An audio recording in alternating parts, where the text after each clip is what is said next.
আরও একটি পর্বে স্বাগতম। এবার আমি ইন্টিগ্রেশনের অঙ্কের 10.1-এর শেষ দুটি অঙ্ক 5 এবং 6-এর অঙ্কগুলো করে দেখাবো।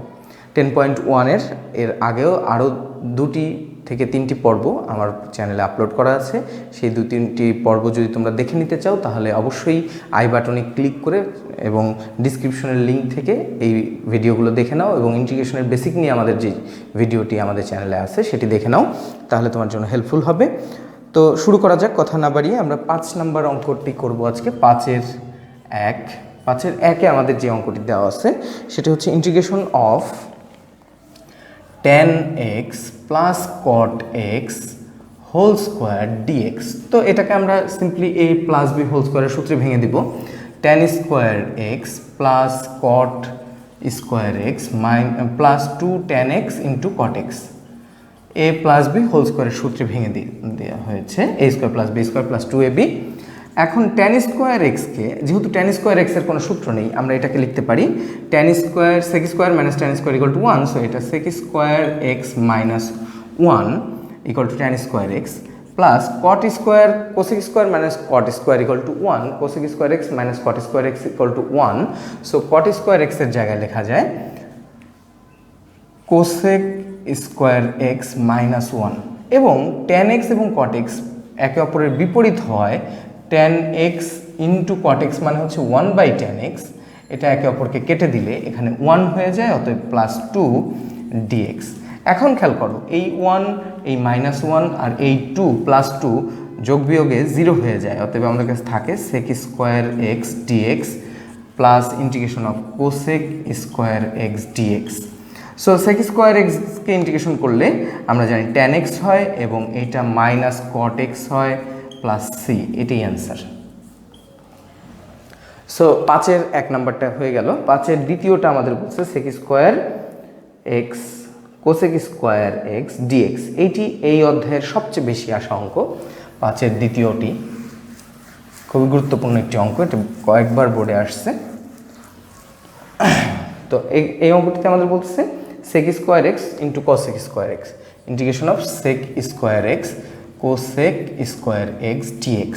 তো দেখো, এই অঙ্ক দুটি, এইটার মাঝখানে যদি গুণ না থেকে যোগ থাকতো তাহলে কিন্তু সরাসরি সূত্র ছিল আমাদের। sec স্কোয়ার এক্সেরও সূত্র আছে, cosec স্কোয়ার এক্সেরও সূত্র আছে, কিন্তু গুণ থাকার কারণে এটাকে কিন্তু আমরা কোনো সূত্রে ফেলতে পারছি না। এটা 5-এর দ্বিতীয়টি। তো আমরা এইটাকে তখন 1/cos square sec square x হচ্ছে cos স্কোয়ার এক্স এবং এইটা 1/sin স্কোয়ার এক্স আকারে লিখতে পারি, dx উপরে আছে থাকলো। এখন গুণ আকারে আমরা নিচের দুইটাকে গুণ করে দিলাম, cos square x sin square x আর উপরে 1 dx ইকুয়াল টু এই 1-এর পরিবর্তে কিন্তু আমরা এইখানে এখন কি লিখতে পারি, আমরা জানি sin square x plus cos square x equal to 1। ইন্টিগ্রেশনের এখানে আমরা sin square x cos square x sin square x, আমরা এইটা যেহেতু নিচে একটা আছে গুণাকারে, তাহলে এই sin স্কোয়ার এক্সের নিচে একবার এই পুরোটা বসবে dx প্লাস ইন্টিগ্রেশনের cos স্কোয়ার এক্সের নিচে এই cos square x sin square x dx হবে। তো আমরা এই sin স্কোয়ার এক্স এবং এখানে cos স্কোয়ার এক্স কাটা যাবে, আমরা এখানে পাবো 1/cos স্কোয়ার এক্স মানে হচ্ছে integration of sec square x dx plus integration of 1/sin square x মানে cosec স্কোয়ার এক্স dx। খেয়াল করো, আমাদের sec square x into cosec square x dx ছিল, আমরা জাস্ট এইটাই আসছে, জাস্ট এই গুণটা যোগ হয়ে গেছে। তো এইবার আমরা সরাসরি যদি এইটার সূত্র sec স্কোয়ার এক্সকে ইন্টিগ্রেশন করলে tan x হয় প্লাস cosec স্কোয়ার এক্স হয় মাইনাস cot x, তো মাইনাস cot x হয় প্লাস সি, এটাই আমাদের অ্যান্সার। সো এই অঙ্কটায় গুরুত্বপূর্ণ পার্ট হচ্ছে এই গুণটাকে আমরা যে এই যে 1কে sin square x plus cos square x লিখে এটাকে যোগ আকারে নিয়ে আসলাম, এই গুণ আকারে রেখে কিন্তু কোনোভাবেই এটাকে ইন্টিগ্রেশন করা যেত না, করা গেলেও সেটাকে ইউভির সূত্রে যেতে হতো, এটা একটা টাফ পদ্ধতি হতো। সেটার থেকে আমরা জাস্ট এই ত্রিকোণমিতিক ফাংশন আকারে ত্রিকোণমিতিক কিছু ক্যালকুলেশন করে এটাকে খুব সহজ করে ফেললাম। এবার 5-এর শেষ অঙ্কটি, 5-এর 3 নম্বর অঙ্কটি, এটিও একটি গুরুত্বপূর্ণ অঙ্ক। 5-এর 3 নম্বর অঙ্কটি দেখব এবার। 5-এর 3 নম্বর অঙ্কটি আমাদের কি বলছে? 5-এর 3 হচ্ছে cos x cos, এবার হচ্ছে থিটা দেওয়া আছে, ইন্টিগ্রেশন অফ, এখানে চলক হচ্ছে theta, integration of cos theta, integration of cos theta minus cos 2 theta, cos theta minus cos 2 theta,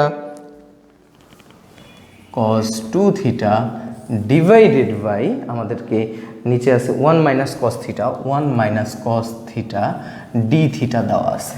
তো আমরা এইখানে একটা সূত্র কাজে লাগাবো, সেটা হচ্ছে cos থিটা থাকলো মাইনাস cos 2 থিটা, আমরা জানি cos square theta minus sine square theta divided by 1 minus cos theta আছে থাকলো, এটা ডি থিটা এইখানেও রেখে দিলাম।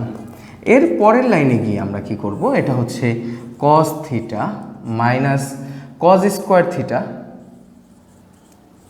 আমরা সবগুলোকে cos থিটায় নিয়ে আসতে চাই, তো আমরা এখানে সাইন স্কোয়ার থিটাকে লিখব 1 minus cos square theta, minus minus plus হয়ে যাবে, এটা cos square theta d theta 1 minus cos theta, integration of cos theta যদি কমন নেই 1 মাইনাস cos থিটা থাকবে, প্লাস 1 কমন নিলে আমরা এখানে কি কোনো ভুল করলাম, এখানে মাইনাস মাইনাসে প্লাস হয়ে গেছে এবং এইটা তাহলে মাইনাস হয়ে যাবে, সরি। তো এইটা মাইনাস হলে আমরা এখানে দুজনের কাছ থেকে নিলে 1 মাইনাস cos থিটা, এবং এই জায়গায় আমরা এইটাকে কিন্তু 1 square minus cos square theta আকারে 1 plus cos theta into 1 minus cos theta লিখতে পারি, divided by 1 minus cos theta আছে থাকলো, আর সাথে ডি থিটা। এর পরের লাইন আমরা এই পাশে নিয়ে যাব, এখানে দেখো integration of 1 minus cos theta, এর কাছেও একটা 1 মাইনাস cos থিটা আছে, তাহলে 1 মাইনাস cos থিটা আমরা কমন নিলাম, তাহলে থাকে হচ্ছে এখানে cos theta plus 1 plus cos theta, নিচে হচ্ছে 1 মাইনাস cos থিটা এবং এখানে ডি থিটা, এটা কাটা গেলে আমাদের কাছে শুধু থাকে cos theta d theta,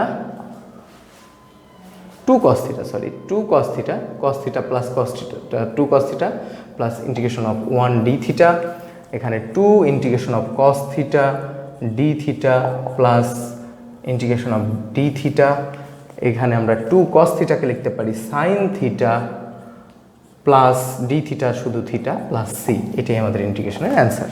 so এখানে আমরা ত্রিকোণমিতির কিছু বেসিক সূত্র দিয়ে এই ফাংশনটাকে সিম্পলিফাইড করে আমরা অঙ্কটি মিলিয়ে ফেলছি। এরপরে আমরা যেটা করব সেটা হচ্ছে লাস্ট নাম্বার 6 নাম্বারের অঙ্কগুলো করব। 6-এ মাত্র 2টি অঙ্ক আছে, 6-এ 3টি অঙ্ক আছে, 3টি অঙ্ক খুব সহজ 3টি অঙ্ক, দেখা যাক 6 নাম্বারের 3টি অঙ্ক করলে আমাদের 10.1-এর মোটামুটি সবগুলো অঙ্কই টাচ করা হয়। আমাদের 6 নাম্বারের দেওয়া আছে integration of d theta by 5 tan theta, 5 tan square theta, sorry tan square theta. তো 1/5 বাইরে নিয়ে আসলাম, ইন্টিগ্রেশনের মধ্যে আমরা tan স্কোয়ারকে লিখতে পারি 1/tan স্কোয়ার মানে cot square theta d theta. এখন cot স্কোয়ারের কিন্তু কোনো সূত্র নেই, তো আমাদের এখানে কি করতে হবে 1/5 আছে থাকলো, ইন্টিগ্রেশনের মধ্যে cosec square minus cot square equal to 1, so এটাকে আমরা লিখব cosec square theta d theta, cosec square minus 1 D theta একবার লিখলাম। এবার 1/5 integration of cosec square theta d theta minus 1/5 integration of d theta. তো আমরা এই 1/5 কোসেক স্কোয়ার থিটাকে ইন্টিগ্রেশন করলে মাইনাস cot থিটা হয়, মাইনাস 1/5 এটা শুধু থিটা হয় প্লাস সি, এটাই অ্যান্সার। তো আশা করি এই অঙ্কটি খুবই সিম্পল, তোমরা বুঝতে পেরেছ। 6-এর 1 নম্বর অঙ্কটি ছিল। 6-এর দ্বিতীয় অঙ্কটি আমরা দেখব। 6-এর দ্বিতীয় অঙ্কটিতে আমাদের কি বলা আছে? 6-এর দ্বিতীয় অঙ্কটিতে আছে হচ্ছে 6-এর দ্বিতীয় অঙ্কটি একেবারেই সিম্পল একটা অঙ্ক, integration of cos theta divided by sine square theta d theta, integration of cos, হ্যাঁ ঠিক আছে, এটাকে আমরা এভাবে লিখব integration of cos theta by sine theta into 1/sin theta d theta. এখন এখানে খেয়াল করো, এইটা 1/sin থিটা মানে হচ্ছে cosec theta, cosec theta, cos theta by sine theta হচ্ছে কট থিটা ডি থিটা, আর cosec theta into cot theta হচ্ছে মাইনাস কোসেক থিটা, ইন্টিগ্রেশন করলে minus cosec theta plus C, এটি অ্যান্সার।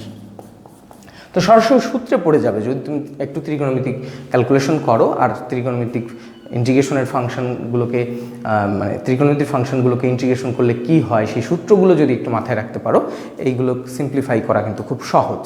এবং 6-এর লাস্টেরটা 6-এর 3 নাম্বার এবং 10.1-এর লাস্টের ম্যাথ যেটি সেটি এখন করব। 10.1-এর আমাদের লাস্টের ম্যাথটিতে integration of sine x degree dx এভাবে দেওয়া আছে। এখন আমাদের এই জায়গায় প্রশ্ন হচ্ছে, এটা তো খুব সিম্পল একটা অঙ্ক, সাইন এক্সকে ইন্টিগ্রেশন করলে মাইনাস কস এক্স হয়, কিন্তু এইখানে একটা জিনিস, এই ডিগ্রিটা হচ্ছে এখানে খুব গুরুত্বপূর্ণ, এটা খেয়াল রাখতে হবে। কখনোই ইন্টিগ্রেশন ডিগ্রি এককে করা যাবে না, রেডিয়ান এককে নিতে হবে। তো আমরা জানি কোনো কিছুকে ডিগ্রি থেকে রেডিয়ানে নেওয়ার উপায়, এটা আমরা 9-10-এ শিখে আসছি।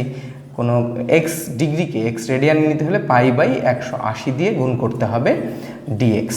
তাহলে সাইন এক্সকে ইন্টিগ্রেশন করলে মাইনাস কজ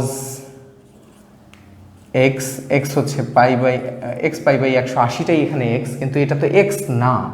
যদি এক্স না হয় ওইটাকে দিয়ে আমাদের কি করতে হয়, ওইটাকে ডিফারেন্সিয়েশন করে ভাগ করে দিতে হয়। তাহলে এক্স π/180কে যদি আমি ডিফারেন্সিয়েশন করি, এবার কিন্তু ইন্টিগ্রেশন করে না, ডিফারেন্সিয়েশন করে ভাগ করতে হবে। তাহলে এক্স π/180 হচ্ছে সহগ, এক্সকে ডিফারেন্সিয়েশন করলে 1 হয়, সো এটা π/180 হয়ে যাবে প্লাস সি। এইখানে আমরা -180/π cos x π/180 প্লাস সি, এটি আমাদের অ্যান্সার। এবং এটি 10.1-এর লাস্ট ম্যাথ।